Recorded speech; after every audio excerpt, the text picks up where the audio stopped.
சகோதரர் பிரேம்க்கு மிக்க நன்றி. கிறிஸ்து இயேசுக்குள் அழைக்கப்பட்ட மிகவும் அன்பான நாகர்கோயில் சபையுடைய அருமையான தேவ பரிசுத்தல் மிகவும் அன்பான சகோதரர் மற்றும் சகோதரிகளே, தேவ கிருபையில மறுபடியும் எனக்கு இப்படிப்பட்ட வாய்ப்பு எனக்கு கிடைக்குது. உங்க மத்தியில வரத்துக்கு தேவனுடைய மாபெரும் சத்திய வசனத்துடைய ஊழியம் விசேஷமாய் வெளிப்படுத்தல் புஸ்தகத்தோட இருக்கிற தியானம் ஊழியம் செய்யறதுக்கு தேவன் வாய்ப்பு தந்திருக்கிறார். அது முதல் நான் முன்னிட்டு நம்மளுடைய பிதாவாகிய தேவனுக்கு நம்முடைய ஆண்டவர் இரட்சகர் நிச்சயிக்கப்பட்ட மணவாளன் கர்த்தராகிய இயேசு கிறிஸ்து மூலமாய் அநேக அநேக நன்றிகள் நான் சகோதர சகோதரிகளே, நீங்க நல்லா தெரியும். போன தடவை நம்ம போன மாசம் நம்ம இந்த காரியத்தை பார்க்கும்போது 7 எக்காலங்களோடு இருக்கிற தியானம் ஆராய்ச்சி தலைப்புல the study of the 7 trumpet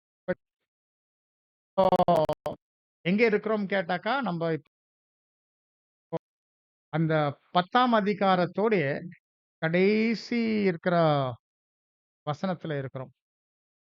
10ஆம் அதிகாரத்துல இருந்து நாங்க பார்க்கும்போது இது வந்து ஒரு முன்னுரை.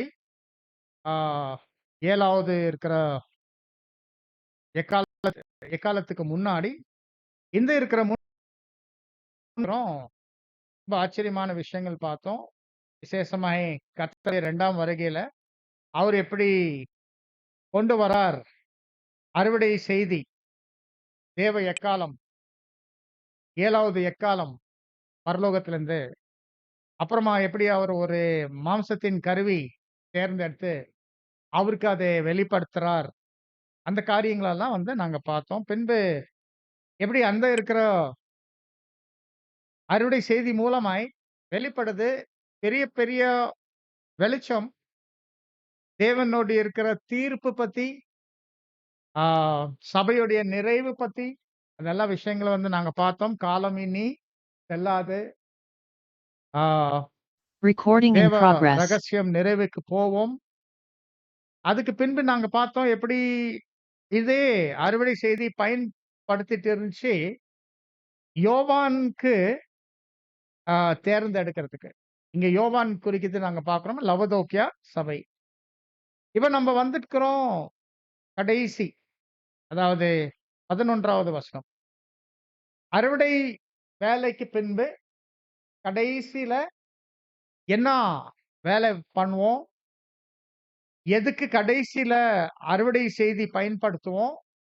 இந்த விஷயத்தை நம்ம 11வது வசனத்துல போன தடவை நம்ம படிச்சுட்டு ஆரம்பிட்டோம். வாசிக்கலாம். வெளிப்படுத்தல் 10ஆம் அதிகாரம் 11வது வசனம். அப்பொழுது அவன் என்னை நோக்கி, நீ மறுபடியும் அநேக ஜனங்களையும் ஜாதிகளையும் பாஷைக்காரரையும் ராஜாக்களையும் குறித்து தீர்க்கதரிசனம் சொல்ல வேண்டும் என்றான். இங்க நாங்க பார்க்கிறோம் எப்படி வந்து இங்கே யோவானுக்கு சொல்லப்படுது, நீங்க போயிட்டு இந்த மாதிரி ஒரு உலகம் உலகம் அளவுக்கு இருக்கிற ஒரு பெரிய சாட்சி நீங்க கொடுக்கணும். இது வந்து தலைவர்களுக்கு முன்பாக ராஜாக்கள் குறித்து கூட அப்படி சொல்லிச்சு. இந்த வசனத்தோட இருக்கிற மறுபடியும் விஷயம் கூட நம்ம பார்த்துருக்கிறோம். போன டைம் உடைய இருக்கிற ரெக்கார்டிங்ஸ்ல எல்லாம் நீங்க திருப்பி கேட்டா அந்த காரியத்தை நீங்க பார்க்கலாம். இந்த காரியத்தை வந்து சுவிசேஷத்துல பார்க்கும்போது நம்ம பார்க்கிறோம் மத்தேயு 24:14, லூக்கால 21:12, 13. இது வந்து ஒரு கடைசி சாட்சி சபை மூலமாய் வெளிப்பட போகுது. இதுக்குத்தான் வெளிப்படுத்தல் புஸ்தகத்துல இன்னொரு இடத்துல இதுக்கு பேர் வந்து 7வது கலசம். வெளிப்படுத்தல் 16ஆம் அதிகாரம் 17வது வசனத்துல அந்த காரியத்தை கூட நாங்க பார்த்திருக்கிறோம். So இந்த 7வது கலசம் ஏன் ரொம்ப முக்கியம்? 7வது கலசத்துல தான் மிகப்பெரிய சத்தியத்தின் சாட்சி வெளிப்படுது மாத்திரமல்ல, 7வது கலசத்துல தான் வந்து அந்தி கிறிஸ்துவின் ரகசியம் வெளிப்பட போகுது. 2 தெசலோனிக்கேயர் 2ஆம் அதிகாரம் 8வது வசனம்.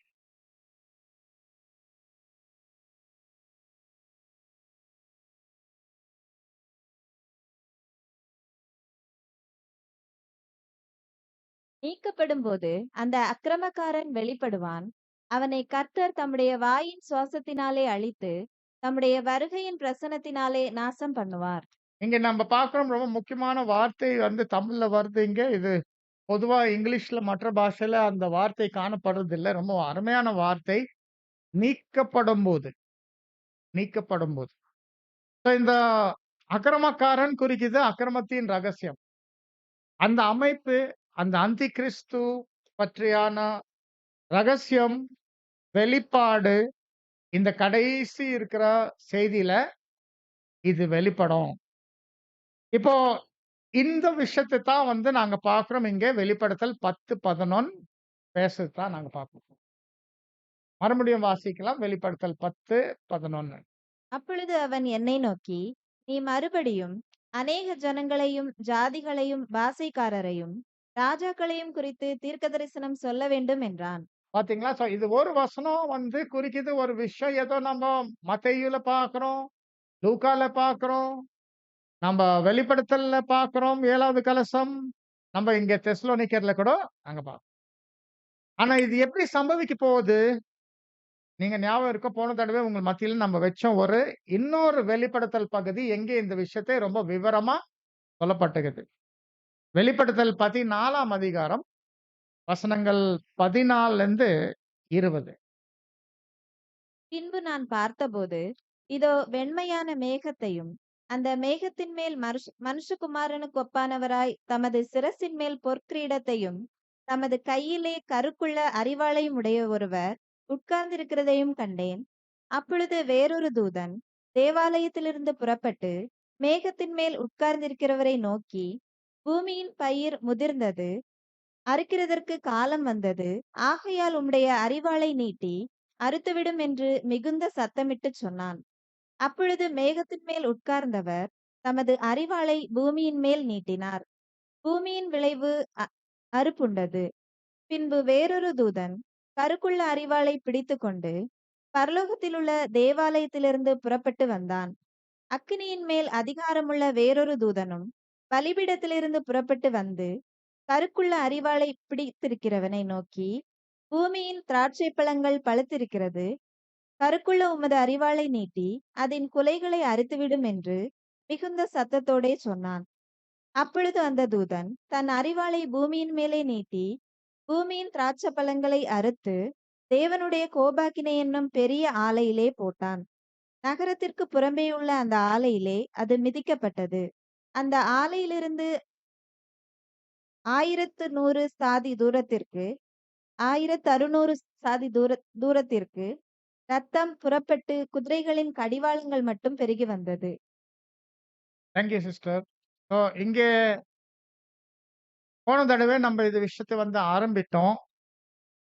இந்த இடத்துல வந்து வசனம் 17லிருந்து 20 வந்து நம்மளுக்கு விவரம் கொடுக்குது இந்த கடைசி சாட்சி. இந்த வசனத்துல 17லிருந்து 20 வரை விவரம் கொடுக்குது இந்த கடைசி சாட்சி. ஆனா அடையாள பாஷையில சொல்லப்பட்டிருக்குது தான் இங்க நாங்க பார்க்கிறோம். ஆனா இதுக்கு முன்னாடி வந்து 14, 15, 16 என்ன குறிக்குது நாங்க போன தடவை ரொம்ப சுருக்கமா ஷார்ட்டா அந்த காரியத்தை நாங்க பார்த்தோம். 14 வந்து நம்மளுடைய கர்த்தராகிய இயேசு கிறிஸ்து. அவர் வந்து இந்த அறுவடை செய்தி அவரே கொண்டு வரார். இங்க வந்து அந்த அறுவடை செய்தி எப்படி இருக்குது? ஒரு கூரான அரிவாள் அவர் கையில இருக்கிறது. இந்த அறுவடை செய்தி இங்க நம்ம பார்க்கிறோம். ஆனா அவர் வந்து ஒரு வெள்ள மேகத்தின் மேல் உட்கார்ந்திருக்கிறாரு. ஏன்னா நம்ம தெரியும் வந்து அவருடைய வருகையிலிருந்து இந்த முழு இருக்கிற அறுவடை காலத்துல வந்து ஒரு வெள்ள மேகம், உபத்திரவம் காலம். ஆனா தேவனுடைய கட்டுப்பாடுல தேவன் கண்ட்ரோல் பண்றாரு அந்த விஷயம். நீங்க ஞாபகம் இருக்கும் ஒரு இன்னொரு இடத்துல இந்த காரியத்தை குறித்து வெளிப்படுத்தல் 7ஆம் அதிகாரம் 2வது 3ஆம் வசனத்துல கர்த்தர் என்ன சொல்றாரு? நாம் நம்முடைய தேவனுடைய இருக்கிற ஊழியக்காரங்கள் அவங்களுடைய நெற்றியில முத்திரிக்க தீரும் அளவும் நீங்க அந்த 4 காற்றுகள் பிடிச்சிட்டு இருங்க. இதுதான் வெள்ள மேகம். அந்த மேகம் உடைய இருக்கிற விஷயத்தை வந்து நம்ம பார்க்கிறோம். உபத்திரவங்கள் குறிக்குது. இந்த உபத்திரவங்கள் வந்து நாங்க பார்க்கும்போது பல காரணங்கள் இருக்குது. முதலாவது காரணம் நம்ம பார்க்கணும் சாத்தான் கட்டுப்படுறார். சாத்தான் கட்டப்படும்போது கர்த்தர் வந்து அவரை கட்டப்படுறார் எப்படின்னா வெளிச்சத்தின் ஒரு சங்கிலி வச்சு தொடர்ந்து தொடர்ந்து அவருடைய இத்தனை பொய் சாட்சிக்கு விரோதமாய் கர்த்தர் என்ன கொண்டு வந்திருக்கிறாரு? சத்தியமே கொண்டு வந்திருக்கிறாரு. இது கொண்டு வர்றது ஒரு மிகப்பெரிய கலவரம், குழப்பம் ஜனங்கள் மத்தியில. ஆனா இதெல்லாம் மத்தியில வந்து என்ன நடக்குது நம்ம பார்க்கணும்னா, இந்த அறுவடை வேலை நடக்குது. 15வது வசனத்துல நாங்க பார்க்கிறோம், ஆ வேற ஒரு தூதன் அவர் ஆலயத்திலிருந்து வெளியே வரார். அந்த மேகத்தின் மேல் உட்கார்ந்து இருக்கிற தூதர்களே அவர் பலத்த சத்தத்தை கூப்பிட்டு சொல்றாரு, நீங்க உங்களுடைய அறிவாலே நீட்டி இந்த பூமியோடு இருக்கிற பயிரு அது முதிர்ந்தது. இந்த காரியத்தை இங்க பேசும்போது திருப்பி வாசிங்க சிஸ்டர் அந்த வசனம் 14, 15. பின்பு நான் பார்த்தபோது, இதோ வெண்மையான மேகத்தையும், அந்த மேகத்தின் மேல் மனுஷகுமாரனுக்கு ஒப்பானவராய் தமது சிரசின் மேல் பொற்கிரீடத்தையும், தமது கையிலே கருக்குள்ள அரிவாளையும் உடைய ஒருவர் உட்கார்ந்திருக்கிறதையும் கண்டேன். அப்பொழுது வேறொரு தூதன் தேவாலயத்திலிருந்து புறப்பட்டு மேகத்தின் மேல் உட்கார்ந்திருக்கிறவரை நோக்கி, பூமியின் பயிர் முதிர்ந்தது, அறுக்கிறதற்கு காலம் வந்தது. பூமியின் பயிர் முதிர்ந்தது நம்ம பார்க்கும்போது நம்ம என்ன நினைக்கலாம்? இந்த பூமியின் பயிர் வந்து நம்ம நினைக்கலாம் இது வந்து கோதுமை பயிர் அப்படி நம்ம நினைக்கலாம் இல்லைங்களா? ஆனா ஆக்சுவலி இந்த இடத்துல வந்து இந்த இந்த சூழ்நிலை பார்க்கும்போது இது வந்து பூமியோட இருக்கிற பயிர் வந்து இங்க வந்து மெய்யான திராட்சை செடியோடைய மெய்யான திராட்சை பழங்கள் இதுதான் பயிர். மெய்யான திராட்சை செடியோட இருக்கிற மெய்யான திராட்சை பழங்கள் அது என்ன ஆயிடுக்குது? முதிர்ந்தது. நீங்க என்ன பண்ணு? உங்களுடைய அறிவால வெட்டு நீட்டி வெட்டிடு. இந்த இந்த காரியத்தை இந்த விஷயத்தை நாங்க பார்க்கிறோம். இந்த வேற ஒரு தூதன் ஆலயத்திலிருந்து வெளியே வருது. இது வந்து நம்ம பார்க்கிறோம் காமிக்கிறது எப்படி கர்த்தர் இயேசு கூட உடன் வேலையாட்கள் இந்த அறுவடை வேலையில யார் தேர்ந்தெடுக்கிறார்னா நம்ம பார்க்கிறோம் 7ஆம் தூதன் சகோதரர் ரசல். இது 1874 இருந்து 1878 வரை இந்த தேர்தல் காரியத்தை போகுது நாம பார்க்கிறோம். இப்போ உடன் வேலையாட்கள் ஆகிறாரு கர்த்தர் கூட 15 16வது வசனத்துல நாங்க பார்க்கும்போது என்ன பேசுதுன்னா வாசிங்க. அப்பொழுது மேகத்தின் மேல் உட்கார்ந்தவர் தமது அரிவாளை பூமியின் மேல் நீட்டினார். பூமியின் விளைவு அறுப்புண்டது. பூமியின் விளைவு அறுப்புண்டது அப்படி சொல்லும்போது நம்ம என்ன நினைக்க கூடாது? இதுதான் சபை முழுவதும் மகிமை ஆயிட்டாங்க அப்படி நினைக்க கூடாது. இது என்ன அர்த்தம்னா நம்ம ஒரு புரிஞ்சுக்கணும். இந்த யுகத்தின் முடிவுல இந்த அறுவடை வேலை முடிவுக்கு போகும்போது இந்த 1,44,000 இருக்கிற தேர்தல் முடிக்கும்போது எப்படி விஷயம் நடக்கும் கேட்டாக்கா கடைசி இருக்கிற அவயங்கள் அந்த 1,44,000 அவயங்கள் அவங்க நெற்றில முத்திரைக்கு தீரிட்டு பிற்பாடு கூட அவங்க இன்னும் மாம்சத்துல தான் இருப்பாங்க. இவங்க தான் பேர் வந்து ஸ்தேவான் வகுப்பார் தான் இருக்க போறாங்க தப்பாங்க. இப்போ இந்த வசனத்திலிருந்து நம்ம புரியக்கூடாது எல்லா சபை மகிமை ஆயிட்டுக்குது இல்ல எல்லா சபை முடிஞ்சிட்டுக்குது அப்படி நம்ம புரிஞ்சுக்கணும். எல்லா சபை முடிஞ்சிட்டுக்குது இதுதான் விஷயத்தான் வந்து நாங்க பார்க்கிறோம் வசனம் 16. ஏன் ஏன் இப்படி சொல்றோம்னா இது நம்ம புரிஞ்சிட்டானா அப்ப 17ஆம் வசனத்துடைய தூதன் நம்ம புரியும். இப்ப இங்க வந்து முழு சபையே மகிமை ஆயிட்டுக்கிறது நம்ம நினைச்சிட்டாக்கா இப்ப 17வது வசனத்துடைய வர 2 தூதர்களுக்கு குழப்பம் வரும். இப்ப இந்த விஷயத்தை நம்ம எப்படி எடுக்கணும்? ஒரு காரியம் நம்ம ஞாபகம் வைக்கணும். மறுபடியும் இதே அறுவடையுடைய முடிவு குறித்து வாசிக்கலாம். வெளிப்படுத்தல் 7ஆம் அதிகாரம் 2, 3. ஜீவனுள்ள தேவனுடைய முத்திரை கோலையுடைய வேறொரு தூதன் சூரியன் உதிக்கும் திசையிலிருந்து ஏறி வர கண்டேன். அவன் பூமியையும் சமுத்திரத்தையும் சேதப்படுத்துகிறதற்கு அதிகாரம் பெற்ற அந்த 4 தூதரையும் நோக்கி, நாம் நமது தேவனுடைய ஊழியக்காரரின் நெற்றிகளில் முத்திரை போட்டு தீருமளவும் பூமியையும் சமுத்திரத்தையும் மரங்களையும் சேதப்படுத்தாதிருங்கள் என்று மகா சத்தமிட்டு கூப்பிட்டான். இங்க நாங்க பார்க்கிறோம் இந்த வசனத்தில் பார்க்கிறோம் நாம் நம்முடைய தேவனுடைய இருக்கிற ஊழியக்காரங்களை அவனுடைய நெற்றில முத்திரைக்கு தீரும் அளவும். இந்த காரியத்தை நாங்க பார்க்கும்போது என்ன காரியம் குறிக்கிறது கேட்டாக்கா, அந்த 1,44,000 உடைய இருக்கிற எண்ணிக்கை நிறைவு அடையணும்.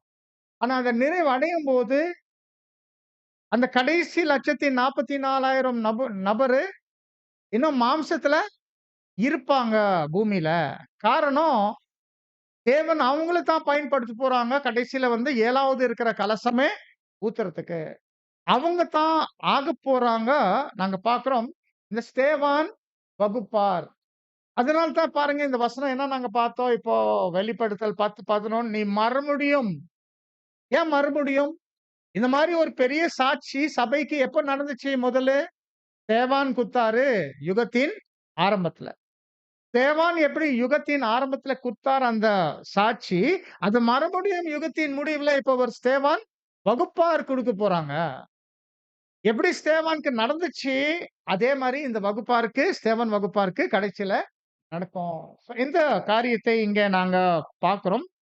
சகோதர, சகோதரிகளே, இது வெளிப்படுத்தல் தியானம் ஆராய்ச்சி சாதாரண விஷயம் இல்ல. நம்ப எல்லாருமே நெறைய நம்மளுடைய இன்புட் பண்ணோம். நம்ம பிரயாச பண்ணோம். நம்ப கிட்ட தமிழ்ல வெளிப்படுத்தல் புஸ்தகம் அது இருக்கும் கையில. ஒருவேள அது கூட உதவி இருக்கலாம். பட் இந்த சாப்டர்ல அது ஒரு விஷயத்தை எவ்வளவு தூரம் எனக்கு தெரியல. பட் மற்ற காமெண்ட்ரி புக்ஸ் எல்லாம் இருக்கும். அதெல்லாம் வந்து கூட நீங்க என்ன பண்ணலாம்னா ரெஃபரன்ஸ் பண்ணலாம். இந்த காரியத்தை இங்க நாங்க பார்க்கிறோம். இந்த வசனங்கள் 14, 15, 16 இது பேசுறது நாங்க பார்க்கிறோம். இந்த அறுவடை வேலை. அறுவடை வேலை முடிச்ச பிற்பாடு என்ன நடக்குது? அதுதான் நாங்க இப்ப பார்க்க போறோம். 17, 18, 19, 20. இந்த வசனங்கள தான் அறுவடை முடிச்ச பிற்பாடு என்ன நடக்குது? இப்ப வாசிக்கலாம். 17வது வசனம். பின்பு வேறொரு தூதனும் கருக்குள்ள அரிவாளை பிடித்துக்கொண்டு பரலோகத்திலுள்ள தேவாலயத்திலிருந்து புறப்பட்டு வந்தான். இப்ப வேற ஒரு தூதன் ஞாபகம் வைங்க இதெல்லாம் அடையாள பாஷை. அவர் பரலோகத்தின் தேவாலயத்திலிருந்து வெளிய வரார். நல்லா நோட் பண்ணி பாருங்க. அவர் பரலோகத்தின் தேவாலயத்திலிருந்து வெளிய வராரு. இவருக்கு கூட ஒரு கூரான அரிவாளை இருக்குது. யார் இந்த வேற ஒரு தூதன்? பரலோகத்தின் தேவாலயத்திலிருந்து வெளிய வருது. அது என்ன விஷயம் குறிக்குது? இந்த காரியத்தை நாங்க பார்க்கும்போது, ஏற்கனவே தேவாலயத்திலிருந்து வெளிய வர விஷயம் வந்து நாங்க பார்த்துட்டோம். 15வது வசனம். 15ஆம் வசனத்துல ஒரு தூதன் தேவாலயத்திலிருந்து வெளிய வருது. அது வந்து சகோதரர் ரசல். அவருடைய இருக்கிற நிலைமை 1874லிருந்து 1878 வரை அவருடைய அவருடைய ஆவியினால் ஜனிப்பிக்கப்பட்ட புது சிருஷ்டி நிலை. அந்த நிலையில வந்து நாம பார்த்தோம். அவர் தேவாலயம் அப்படி சொல்லிக்குது. ஏன்னா நம்ம தெரியும் வசனத்துல சொல்லுது. புது சிருஷ்டி இப்போ ஆவியினால் ஜனிப்பிக்கப்பட்ட நிலையில இருக்கும்போது நீங்க தான் தேவனுடைய ஆலயம். ஆனா பரலோகத்தின் தேவனுடைய ஆலயம் அது என்ன அர்த்தம்? பரலோகத்தின் தேவனுடைய ஆலயம் அது என்ன அர்த்தம் நம்ம கேட்கும்போது, நாங்க பார்க்கிறோம் இந்த இந்த இருக்கிற சூழல்ல அது என்ன குறிக்கிறது கேட்டாக்கா, அது குறிக்கிறது இந்த ஆவியினால் ஜனிப்பிக்கப்பட்ட நிலை மாத்திரமல்ல, ஆவியினால் ஜனிப்பிக்கப்பட்ட நிலை மாத்திரமல்ல, இது குறிக்குது தாங்களுடைய உண்மையே நிரூபிச்சிருக்கிறாங்க. தங்களுடைய உண்மையே நிரூபிச்சிருக்கிறாங்க. உண்மையா ஆக்சுவலி அவங்க வந்து ஆ உண்மை உள்ள நிலையில தான் இருக்கிறாங்க. இது விஷயம் எப்படி நம்ம எடுத்து சொல்லுகிறோம்னா, இந்த காரியத்தை நடந்துச்சு நாங்க பார்க்கிறோம். அப்போஸ்தலனாகிய பவுலோடு இருக்கிற வாழ்க்கையில. அப்போஸ்தலனாகிய பவுலுடைய வாழ்க்கையில வந்து நாங்க பார்க்கிறோம். அவர் வந்து எப்படி பேசுறார் பாருங்க. அவர் பேசுறார் கடைசில அவருடைய ஓட்டத்தை கடைசில அவர் இன்னும் மாம்சத்துல இருக்கும்போது, அவர் எப்படி பேசுறார் 2 தீமோத்தி 4ஆம் அதிகாரம் 6லிருந்து 8. ஏனென்றால் நான் இப்பொழுதே பானபலியாக வார்க்கப்பட்டு போகிறேன். நான் தேகத்தை விட்டு பிரியும் காலம் வந்தது. நல்ல போராட்டத்தை போராடினேன். ஓட்டத்தை முடித்தேன். விசுவாசத்தை காத்துக்கொண்டேன். இது முதல் நீதியின் கிரீடம் எனக்காக வைக்கப்பட்டிருக்கிறது. நீதியுள்ள நியாயாதிபதியாகிய கர்த்தர் அந்நாளிலே அதை எனக்கு தந்தருளுவார். எனக்கு மாத்திரமல்ல, அவர் பிரசன்னமாகுதலை விரும்பும் யாவருக்கும் அதை தந்தருளுவார். ஒருவேளை எனக்காக வைக்கப்பட்டிருக்குது. அது அவர் எனக்கு தருவார் நான் எதிர்பார்த்துன்கிறோம். அப்படி பேசுறாரா? எப்படி பேசுறாரு? அவர் ஜெயிச்சுட்டார் சொல்றாரு. அவர் ஜெயிச்சுட்டார் சொல்றாரு. அந்த கிரீடம் அவருது சொல்றாரு. ஆனா இன்னும் எங்க இருக்கிறாரு? மாம்சத்துல தான் இருக்காரு. இதுதான் பரலோகத்தின் தேவாலய நிலை. இதுதான் பரலோகத்தின் தேவாலய நிலைப்பாடு. அதாவது ஆவினால் ஜனிப்பிக்கப்பட்ட நிலை மாத்திரமல்ல, அவங்களுடைய உண்மை நிரூபிச்சு அவங்க அவங்க ஆயத்தமா இருக்கிறாங்க அந்த மகிமை பெற்றுக்கொள்றதுக்கு. இந்த நிலையில இருக்குவாங்க அந்த கடைசி ஸ்தேவான் வகுப்பார். அந்த கடைசி ஸ்தேவான் வகுப்பார் யார் அந்த 7வது கலசம் ஊத்துவாங்க, அவங்களுடைய நிலைப்பாடு இப்படித்தான் இருக்கும். அவங்க அழைக்கப்பட்டவர்களும், தெரிந்து கொள்ளப்பட்டவர்களும், உண்மை உள்ளவர்களுமா இருப்பாங்க. இதுதான் அந்த வேற ஒரு தூதன் பரலோக தேவாலயத்திலிருந்து வெளிவருது. இதுதான் குறிக்குது. அந்த கடைசி ஒரு நபர் இல்ல, ஒரு வகுப்பார். கடைசி சரீர அங்கங்கள். அவங்க தான் பேர் வந்து ஸ்தேவான் வகுப்பார். ஸ்டேஃபன் கிளாஸ் தான் இங்க நாங்க பார்க்கிறோம். எப்படி நம்ம சொல்றோம் இந்த ஸ்தேவான் வகுப்பார்? நீங்க ஞாபகம் இருக்கும் ஸ்தேவான் அவரு குறித்து நம்ம வசனத்துல நாங்க படிக்கும்போது, எப்படி அவரு வந்து அந்த சாட்சி சொல்லும்போது, அவரு என்ன சொன்னாரு? எனக்கு என்ன காண்பிக்குதுன்னா, கர்த்தர் தேவனுடைய வலது பரிசத்துல நின்னுட்டு இருக்கிறார். வானம் திறக்கப்பட்டது. இந்த எல்லா விஷயங்கள் வந்து அந்த காலகட்டத்தோடு இருக்கிற ஆ சாட்சியே இல்ல. அந்த காலகட்டம் நான் சொல்லும்போது, 1ஆம் நூற்றாண்டுல இஸ்ரேல் ஜனங்களுக்கு முன்னாடி அந்த சாட்சி குடுக்கும்போது, அந்த அந்த காலகட்டத்துக்கு அது ஏற்ற சாட்சியே கிடையாது. மாறாக அது எந்த காலகட்டத்துக்கு ஏற்ற சாட்சி இருக்குது கேட்டன்னா, இந்த யுகத்தின் முடிவுல. இப்ப யுகத்தின் முடிவுல வந்து இந்த ஸ்தேவான் மாறி என்ன ஆயிடுவாரு, இது ஒரு நிழல். அங்கே ஒரு நிஜமான ஸ்தேவான் வகுப்பார் வருவாங்க.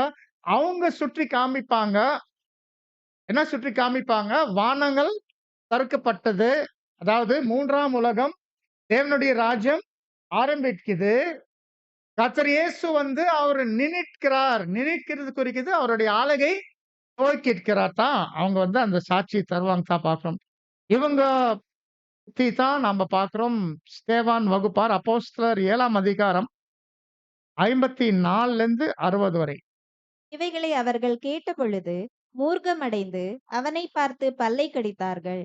அவன் பரிசுத்த ஆவியினாலே நிறைந்தவனாய் வானத்தை அண்ணாந்து பார்த்து தேவனுடைய மகிமையையும் தேவனுடைய வலது பார்சத்தில் இயேசுவானவர் நிற்கிறதையும் கண்டு, அதோ வானங்கள் திறந்திருக்கிறதையும் மனுஷகுமாரன் தேவனுடைய வலது பார்சத்தில் நிற்கிறதையும் காண்கிறேன் என்றான்.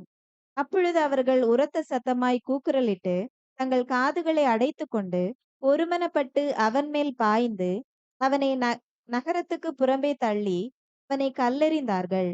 சாட்சிக்காரர் தங்கள் வஸ்திரங்களை கழற்றி சவுல் எனப்பட்ட ஒரு வாலிபனுடைய பாதத்தின் அருகே வைத்தார்கள். அப்பொழுது கர்த்தராகிய இயேசுவே, என் ஆவியை ஏற்றுக்கொள்ளும் என்று ஸ்தேவான் தொழுது கொள்ளுகையில் அவனை கல்லெறிந்தார்கள். இங்க நாங்க பார்க்கிறோம் எப்படி ஸ்தேவான் வந்து ரத்த சாட்சி மரித்து போனாரு. ஆனா இந்த நிகழ்ச்சியில அவருடைய குறித்து இந்த பேசுற பேச்சு, அவர் பார்க்கிற தரிசனம் இது எல்லாமே நம்மளுக்கு அடையாளம் காமிக்கிறது. இது ஒரு நிழலான காட்சி. இது ஒரு நிழலான காட்சி. இதுக்கு என்ன ஆகும்? ஒரு நிஜம் வரும். நிஜம் எப்போ வரும்? யுகத்தின் முடிவுல வரும். யுகத்தின் முடிவுல ஒரு நபர் இருக்காது. ஒரு வகுப்பார், ஒரு ஸ்தேவான் வகுப்பார் இருப்பாங்க.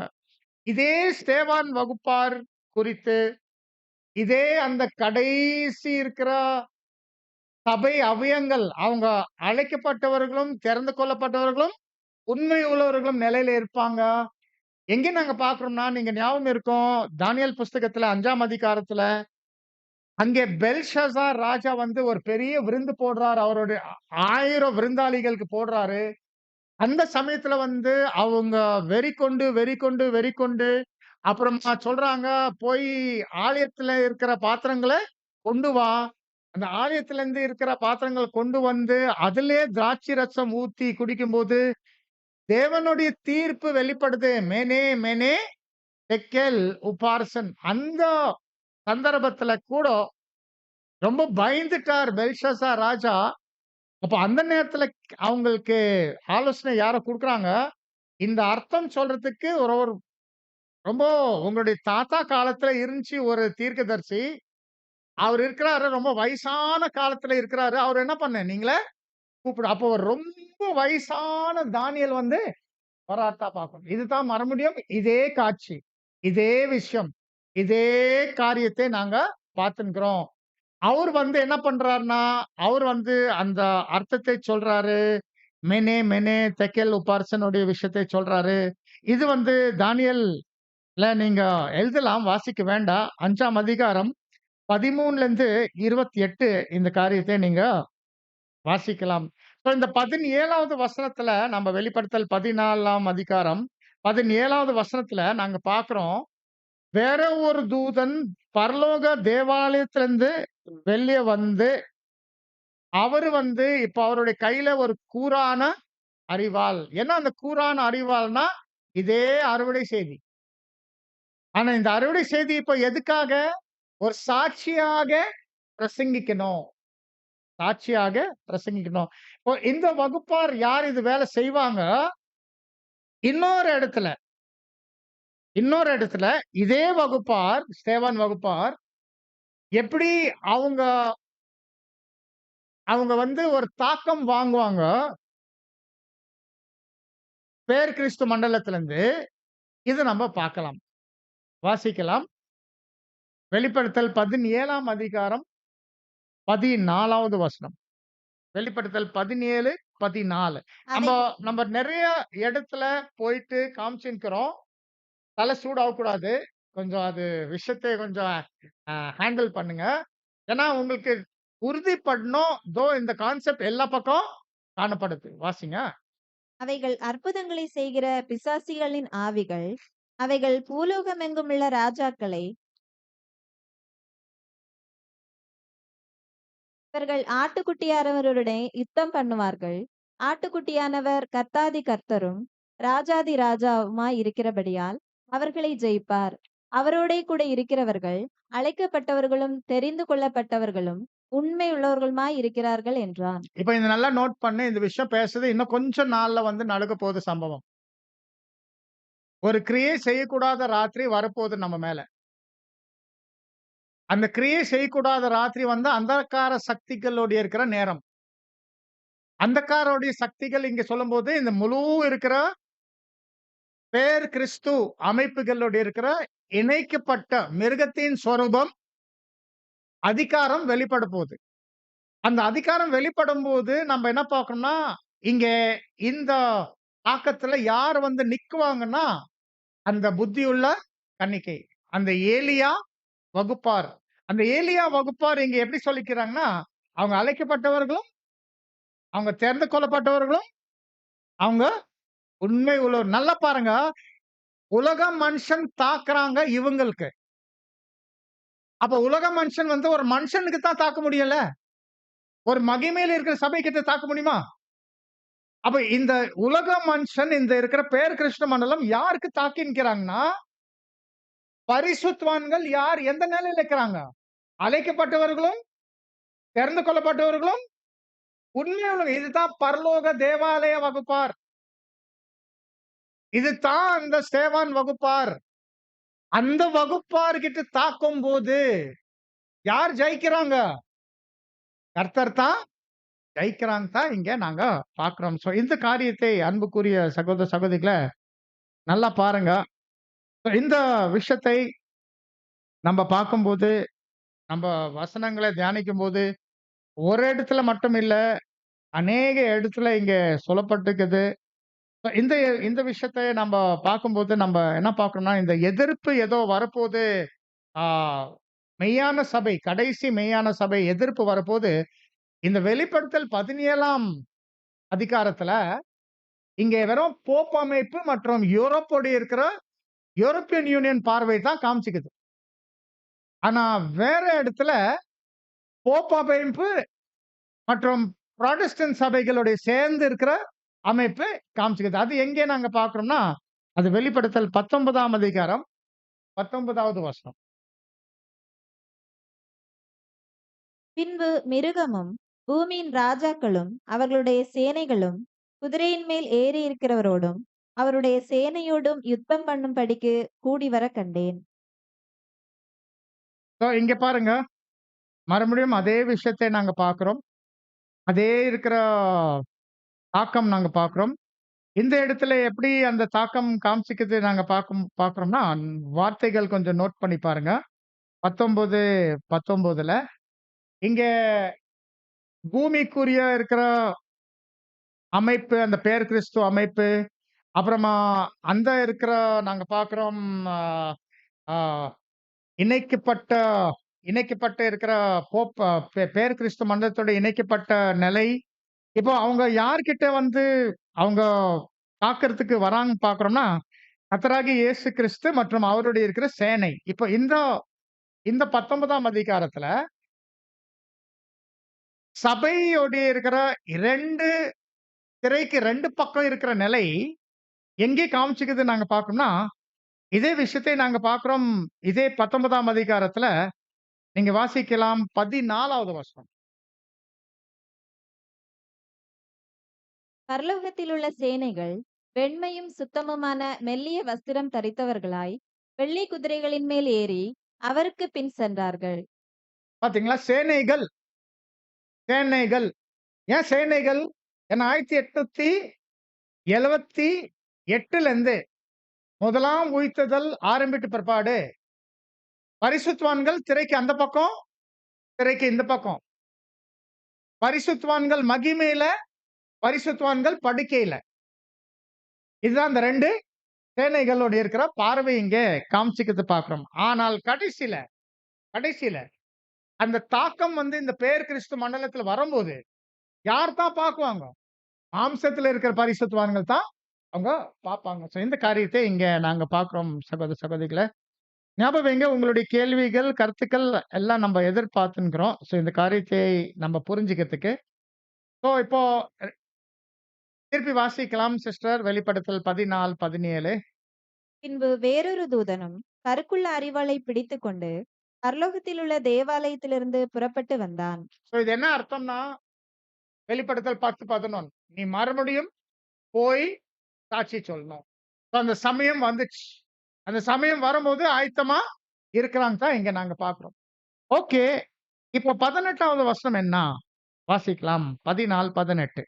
அக்கினியின் மேல் அதிகாரமுள்ள வேறொரு தூதனும் பலிபீடத்திலிருந்து புறப்பட்டு வந்து கருக்குள்ள அரிவாளை பிடித்திருக்கிறவனை நோக்கி, பூமியின் திராட்சைப்பழங்கள் பழுத்திருக்கிறது, கருக்குள்ள உமது அரிவாளை நீட்டி அதன் குலைகளை அறுத்துவிடும் என்று மிகுந்த சத்தத்தோடே சொன்னான். So, இந்த இருக்கிற வகுப்பார் ஒரு கூடோ இருக்கிறாங்க. ஆனா ஒரு விஷயம் நம்ம புரிஞ்சுக்கணும். அவங்க கூட இருக்கிறாங்க ஆவியில, ஆனா கூட இல்ல ஒரே நேரத்துல. அவங்க கூட இருக்கிறது ஆவியில, ஒரே மனநிலையில இருக்கிறாங்க. என்ன சொல்றாங்க, நீ அறுத்து. ஆனா அதே சமயத்துல நாங்க பார்க்க போறோம், அவங்க ஒரே நேரத்துல இப்படி இருக்காது. ஒன் டைம் இது இல்ல. அது முதல் நடக்குது, பின்னாடி இவங்கள இந்த விஷயத்தை ஏன்னா நாங்க பார்க்க போறோம். இது காரியம் எப்படி பார்க்க போறோம்னா, இதே இருக்கிற வெளிப்படுத்தல் 14ஆம் அதிகாரத்துல வசனம் 14, 15ல நாங்க பார்த்தோம் இல்லைங்களா? ஒரு தூதன் தேவாலயத்துல இருந்து வெளிய வராரு. அவரு வெள்ள மேகத்தின் மேல் உட்கார்ந்திருக்கிற தூதன் கிட்ட போய் பேசுறாரு இல்லைங்களா? அது விஷயம் வந்து குறிக்குது. திரைக்கு அந்த பக்கம் இருக்கிற இயேசு கிறிஸ்து, திரைக்கு இந்த பக்கம் மாம்சத்துல இருக்கிற சகோதரர் ரசல். So, வேற வேற சுபாவத்துல இருக்கிறாங்க. ஆனா ஒரே ஒரு ஐக்கியத்துல இருக்கிறாங்க. உடன் அறுவடை வேலை. அதே மாரி இந்த இடத்துல வேற வேற சுபாவம் இல்ல. வேற வேற நேரத்துல இருக்கிறாங்க. ஆனா 2ம் ஒரே இருக்கிற மனநிலையில தான் இருக்கிறாங்க. ஏன்னா 18ஆம் வசனம் யாருன்னா, 18ஆம் வசனம் குறிக்குது திரளான கூட்டம். புத்தி இல்லாத கன்னிகைகள். அந்த நேரத்துல அவங்கள வந்து புத்தியுள்ள கன்னிகை கூட இருக்க மாட்டாங்க. அவங்க பின்னாடி மனத்திரும்பி, சுத்திகரிப்பு பண்ணி, தேவனிடத்திலிருந்து அவங்கள வந்து ஆவி, அதாவது ஏலிசா என்ன கேட்கிறார் ஏலியா கிட்ட? உங்களுடைய ஆவி இரட்டிப்பா எனக்கு தாங்க. அந்த ஆவி வாங்கிட்டு பின்பு தான் இந்த மாரி இருக்கிற கோஆப்பரேஷன், ஒத்துழைப்பு குடுக்க போறாங்க. ஐ ஹோப் நீங்க அண்டர்ஸ்டாண்ட் பண்ணியிருக்கிறேன். நான் பிரயாசம் பண்ணிக்கிறேன் உங்கள புரிய வைக்கிறதுக்கு. இந்த கோஆப்பரேஷன் ஒரே நேரத்துல இல்ல. இந்த கோஆப்பரேஷன் ஒரே வேலைக்கு இருக்குது. இந்த கோஆப்பரேஷன் ஒரே வேலைக்கு இருக்குது. ஆனா ஒரே நேரத்துல இல்ல. ஒண்ணு நடக்குது முன்னாடி, இவங்க வந்து அந்த ஒத்துழைப்பு குடுக்கிறது பின்னாடி. ஏன்னா இந்த 18வது வசனத்துல காணப்படுது. இந்த வசனத்துல இருக்கிற இந்த தூதன், இவர் யார் நம்ம பார்க்கிறோம்னா, நாங்க பார்க்கிறோம் இதுதான் திரளான கூட்டம். திரளான கூட்டம் எப்படி நம்ம சொல்றோம்? இவங்க தான் புத்தி இல்லாத கன்னிகை எப்படி நம்ம சொல்றோம்னா, பாருங்க வசனம் என்ன சொல்லுது அங்க? வசனம் வாசிக்கலாம் திருப்பி 18வது வசனம். அக்கினியின் மேல் 14, 18 அக்கினியின் மேல் அதிகாரமுள்ள வேறொரு தூதனும் பலிபீடத்திலிருந்து புறப்பட்டு வந்து கருக்குள்ள அரிவாளை பிடித்திருக்கிறவனை நோக்கி, பூமியின் திராட்சை பழங்கள் பழுத்திருக்கிறது. சோ இவங்க வந்து எங்கத்திலிருந்து வெளிய வராங்க? இவங்க நாங்க பார்க்கிறோம் வெளிய வராங்க வந்து நாங்க பார்க்கிறோம்னா, அந்த பலிபீடத்திலிருந்து. சோ பலிபீடத்திலிருந்து வெளிய வர்றது, அந்த காரியத்தை, அந்த விஷயத்தை, அது என்ன குறிக்கிறது கேட்டாக்கா, இப்போ ஒரு விஷயம் நம்ம நல்லா தெரியும். ஆ புத்தி உள்ள கன்னிகை தான், அவங்களுக்கு தான் வந்து நாங்க பார்க்கிறோம். இந்த நிஜமான பாவ நிவாரண நாள் நடந்து கொண்டிருக்கிற நிஜமான பாவ நிவாரண பலிகள்ல, பாவ காணிக்கையில அவங்க பங்கெடுப்பாங்க. பாவ காணிக்கையில பங்கெடுப்பாங்க. ஆனா, இந்த இருக்கிற புத்தி இல்லாத கன்னிகை வந்து அந்த இருக்கிற பலிகள்ல அவங்களுக்கு பங்கெடுக்கிறதுக்கு வாய்ப்பே இல்ல. இப்ப ஒரு நேரம் வரும், சபை முடிச்ச பிற்பாடு, எப்போ எப்போ வந்து இந்த திரள் கூட்டம் வகுப்பார் புரிஞ்சுக்குவாங்கோ, சபை முடிஞ்சுச்சு, நீங்க நாங்க யாரு? திரள் கூட்டம் இருக்கிறோம். நம்மளுக்கு வந்து இந்த பலிபீடம் வாய்ப்பே இல்ல.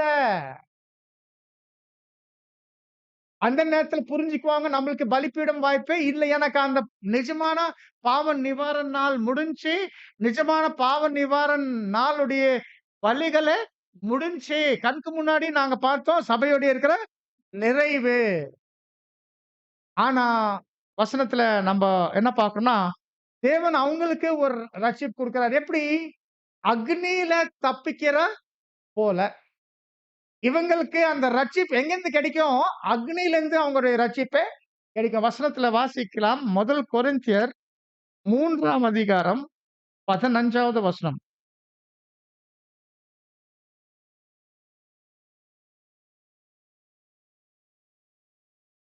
ஒருவன் கட்டினது வெந்து போனால் அவன் நஷ்டமடைவான், அவனோ ரட்சிக்கப்படுவான், அதுவும் அக்கினியில் அகப்பட்டு தப்பினது போல் இருக்கும். பாத்தீங்களா? சோ ஆக்சுவலி இந்த வசனத்துல நீங்க முதல் கொரிந்தியர்ல 3ஆம் அதிகாரத்துல பார்த்தோம்னா 2 அக்னி இருக்குது.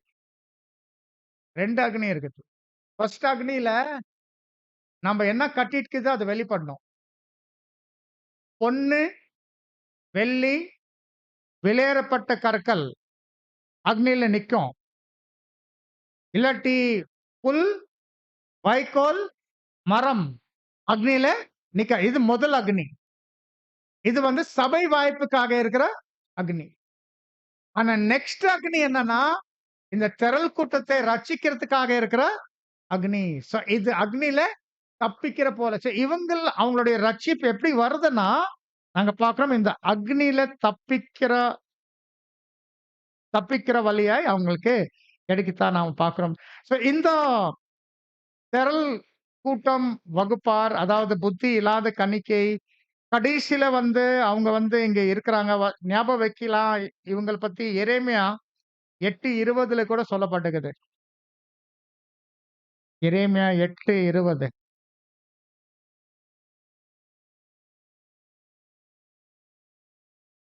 அறுப்பு காலம் சென்றது, கோடை காலமும் முடிந்தது, நாமோ ரட்சிக்கப்படவில்லை. பாத்தியா?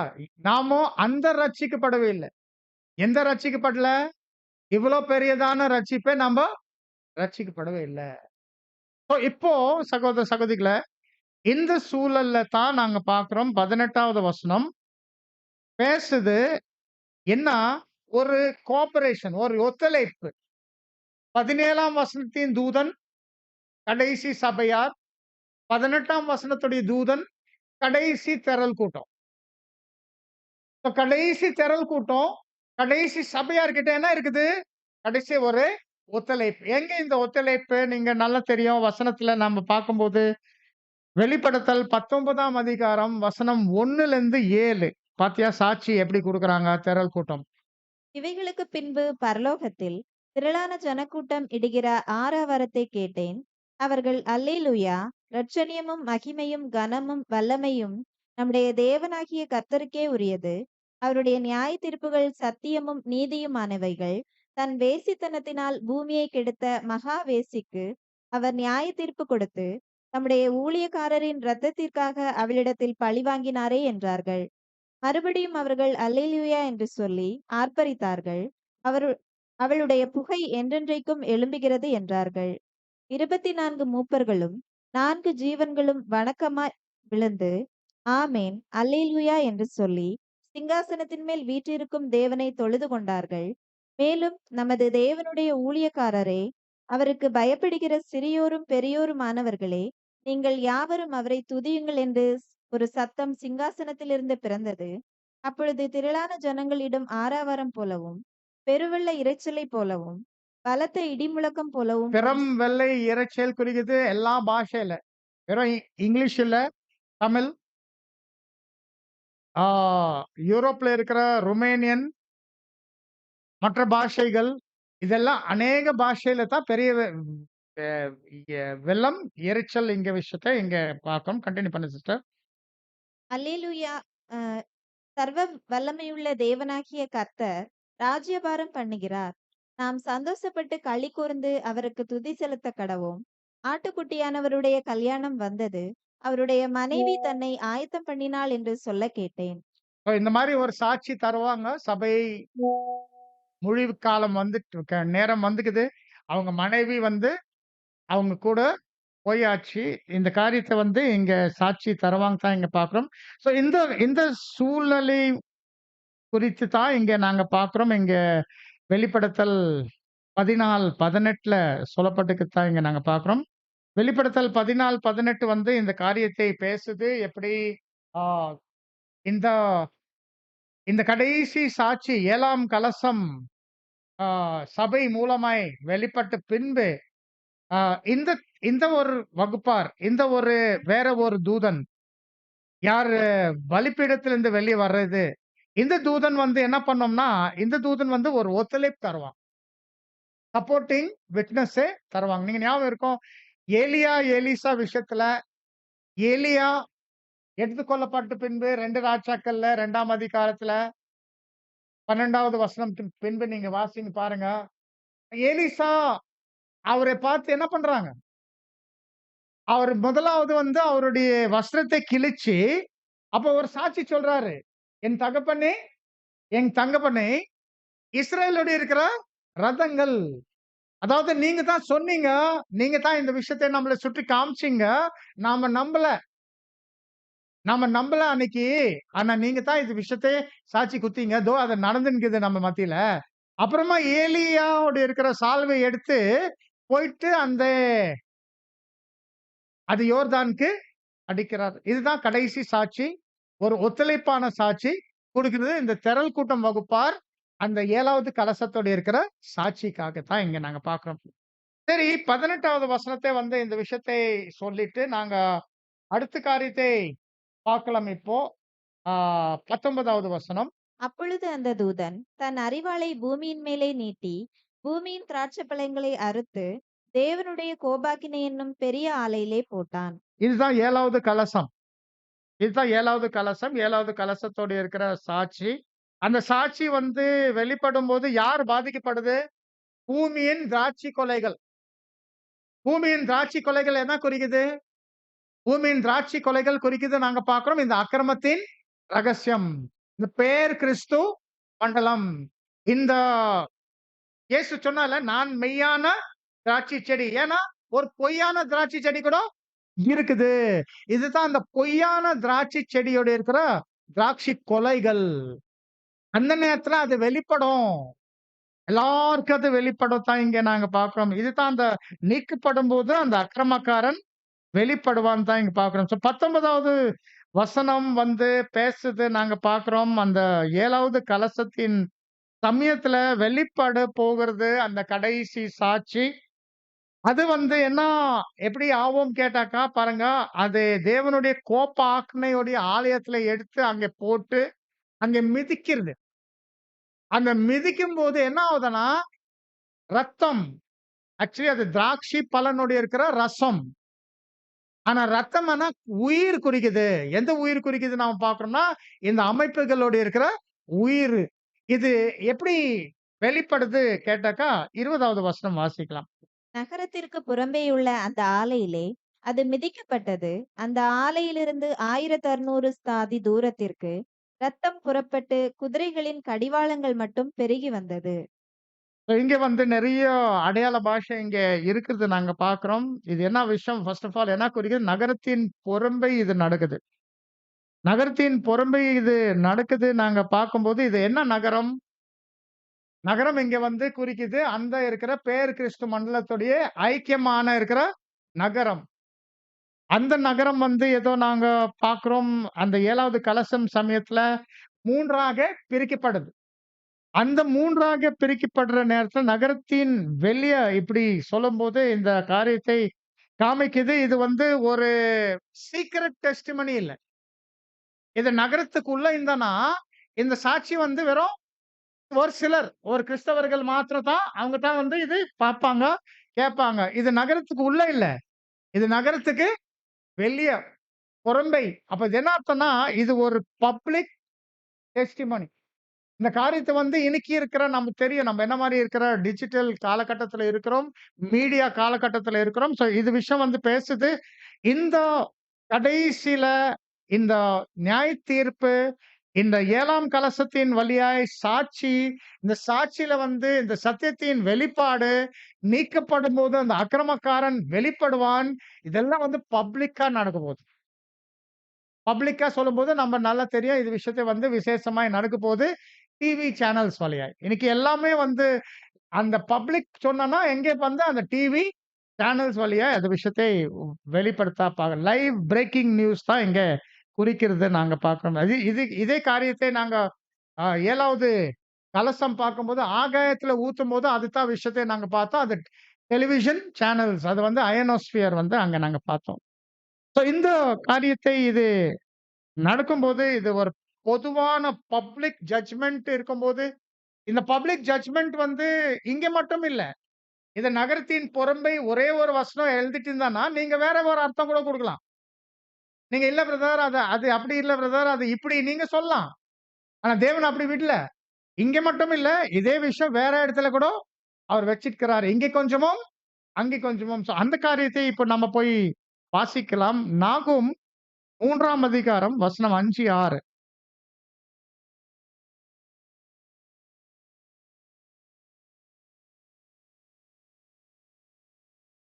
நாகும் 3ஆம் அதிகாரம் வசனம் 5, 6. இதோ நான் உனக்கு விரோதமாக வந்து உன் வஸ்திரத்து ஓரங்களை உன் முகமட்டும் தூக்கி எடுத்து ஜாதிகளுக்கு உன் நிர்வாணத்தையும் ராஜ்யங்களுக்கு உன் மானத்தையும் தெரிய பண்ணி சோ உன்மேல் ம். உன்மேல் தீட்டானவைகளை எறிந்து உன்னை கனவீனப்படுத்தி உன்னை வேடிக்கையாக்கி போடுவேன் என்று சேனைகளின் கர்த்தர் சொல்லுகிறார். இந்த இடத்துல வந்து நினேவே நாமத்துல பயன்படுத்திக்குது. இந்த பேர் கிறிஸ்து மண்டலம். அங்கே பாபிலோன் புதிய ஏற்பாடுல, பழைய ஏற்பாடுல நினேவே. இந்த நினைவே பட்டணத்தோடு இருக்கிற உள்ளான ரகசியமான சூழ்நிலை, நிலைமை, அது தேவன் அது எல்லா ஜாதிகளுக்கு முன்பாக, எல்லா தேசங்கள் முன்பாக அவர் வெளியரங்கமா வெளிப்படுவார். வெளிப்படும்போது நம்ம பார்க்கிறோம் எல்லாம் தீட்டு வெளிப்படும். இப்ப இந்த வசனத்துடைய நிறைவேற்றுதல் கொஞ்சம் கொஞ்சம் நிறைவேற்றிட்டு வந்துன்குது. இப்போ போப் அமைப்போடு இருக்கிற அந்த கேஸஸ், அந்த பீடோஃபீலியா, குழந்தைகள் கிட்ட தவறான நடத்தை, இதெல்லாம் வந்து கொஞ்சம் கொஞ்சம் வெளிப்பட்டுட்டு வந்துருக்கு. ஆனா ஃபைனல் ஃபுல்ஃபில்மென்ட் வந்து அந்த ஃபைனல் நீக்கப்படும்போது அந்த அக்கிரமக்காரன் வெளிப்படுவான். அந்த டைம்ல தான் அந்த ஃபைனல் ஃபுல்ஃபில்மென்ட்டா வரப்போதான் இங்க பார்க்கிறோம். இப்ப அந்த ஃபைனல் நம்ம எப்படி சொல்றோம்னா கேட்டாக்கா, திருப்பி நம்ம வாசிக்கலாம் இப்போ வெளிப்படுத்தல் 14:20. 14:20. நகரத்திற்கு புறம்பேயுள்ள அந்த ஆலையிலே அது மிதிக்கப்பட்டது. அந்த ஆலையிலிருந்து 1600 ஸ்தாதி தூரத்திற்கு இரத்தம் புறப்பட்டு குதிரைகளின் கடிவாளங்கள் மட்டும் பெருகி வந்தது. ரத்தம் பொறுப்படுறது குறிக்குது. இந்த இருக்கிற அமைப்புகளுடைய உயிரே போகுது. உயிரே போகுது. இந்த உயிரே போகுது விஷயத்தை நீங்க நம்மள நல்லா சரி நானே கேள்வி கேட்கலாம். யாரோ வசனம் தெரியுமா? 2 அமைப்புகளுடைய உயிரே போவும். அமைப்பு அ உயிர் போது வசனம் ஞாபகம் வருதா?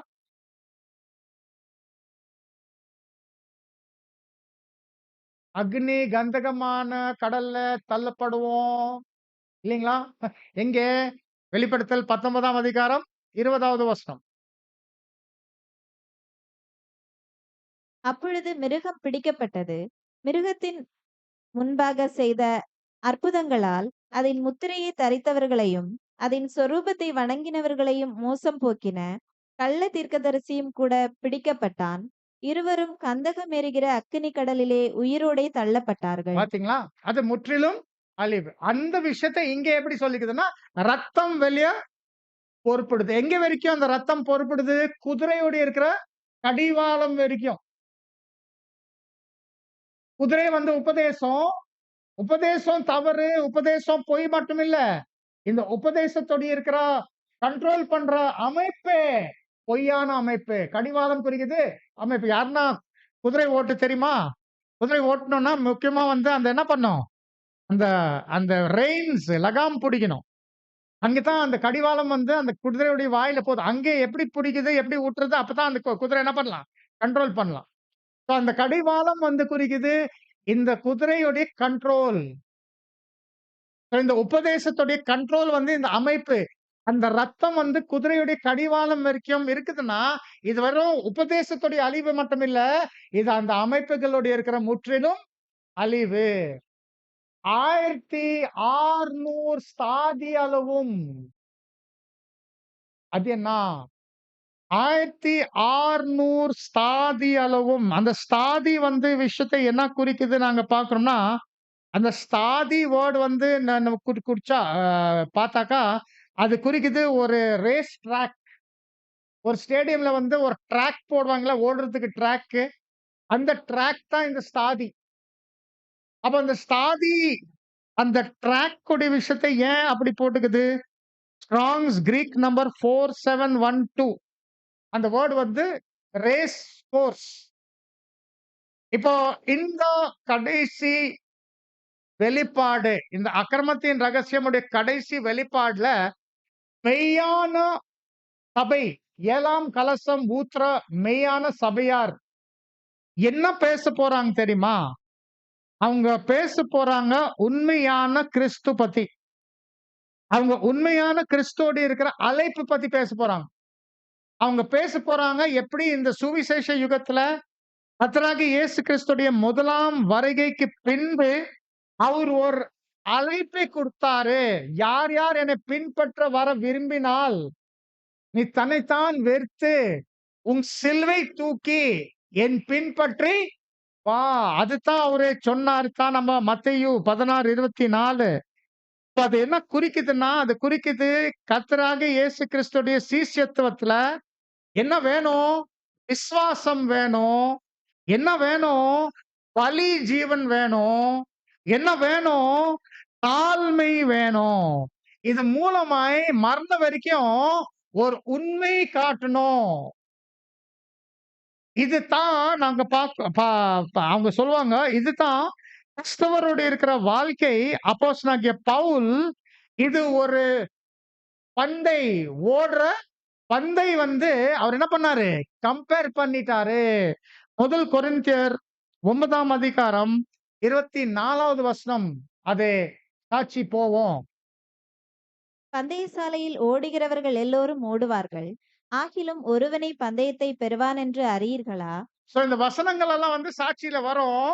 இதுதான் கிறிஸ்தவரோடு இருக்கிற வாய்ப்பு.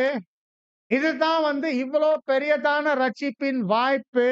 இதுதான் சுவிசேஷ யுகத்துல 12 அப்போஸ்தலர்லேருந்து முதல் கொண்டு 7 சபைகள் வழியாய் இந்த மாதிரி தேர்தல் போய் கொண்டிட்டு இருந்தது. இந்த விஷயத்தை எடுத்து சொல்லும்போது என்ன மாதிரி கான்ட்ராஸ்ட் வரும் கேட்டாக்கா, ஆச்சரியப்படுவாங்க உலகம்.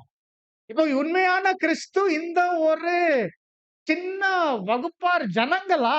அப்ப இந்த பெரிய பிரம்மாண்டமான அமைப்பு, இந்த பிரம்மாண்டமான கட்டடங்கள், இந்த பிரம்மாண்டமான இருக்கிற சபை அமைப்புகள், இது யாரு? இதுதான் அக்கிரமத்தின் ரகசியம். இதுதான் ஸ்தாதி. ஸ்தாதி வழியாய் தீர்ப்பு வெளிப்படும். இது கொண்டு வரும் 1600. 1600 அர்த்தம் என்னன்னா, கடைசி தீர்ப்பு இந்த பாபிலோன் மேல. ஞாபகம் வைங்க, 1799ல பாபிலோன் மேல தீர்ப்பு வந்துடுச்சு. 40 அங்கே அந்த போப் அமைப்பு முடிச்சுக்கு போயிடுச்சு. திருப்பி 1803ல திருப்பி செயல்பட ஆரம்பிச்சு, அரசியல் வல்லமை இல்லாம. ஆனா இது என்னன்னா, இது கடைசி அழிவு. 40 மடங்கு 40. 40 மடங்கு 40. இப்ப 40 மடங்கு 40 என்ன கொண்டு வருது? 1600 அளவு. ஓ! இதுதான் அந்த கடைசி சாட்சி கொண்டு வரோம். நம்ம பார்க்கிறோம்.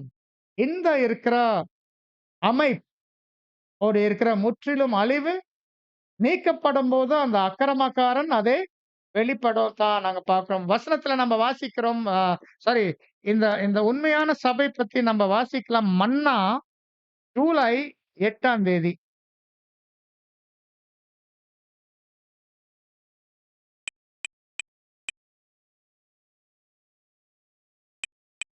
மன்னா ஜூலை 8ஆம் தேதி.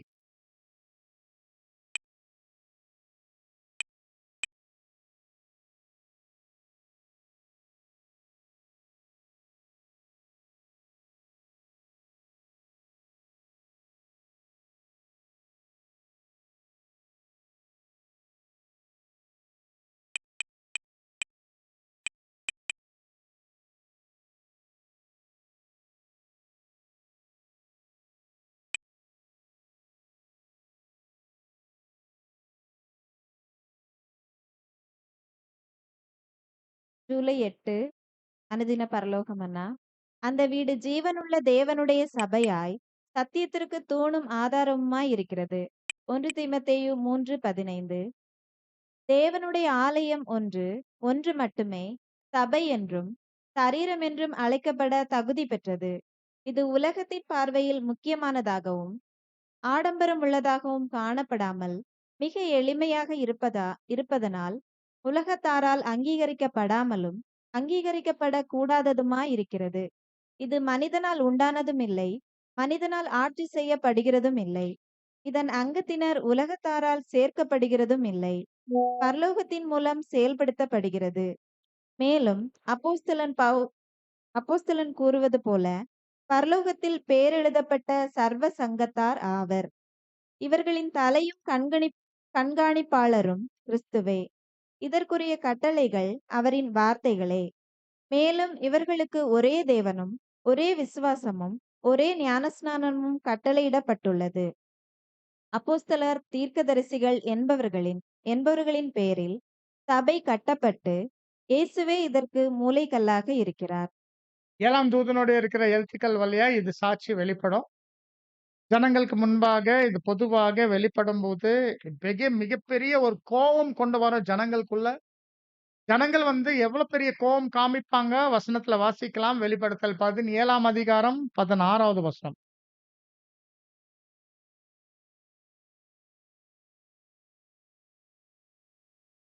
நீ மிருகத்தின் மேல் கண்ட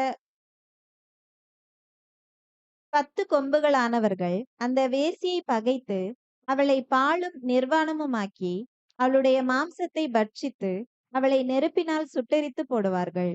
ஒரு பெரிய கோபம், ஒரு பெரிய வந்து ஒரு கண் தொறக்கிற மாரி சூழல் வெளிப்படும். இந்த அமைப்புகளோட இருக்கிற பயங்கரமான அழிவு பத்தி பேசுது.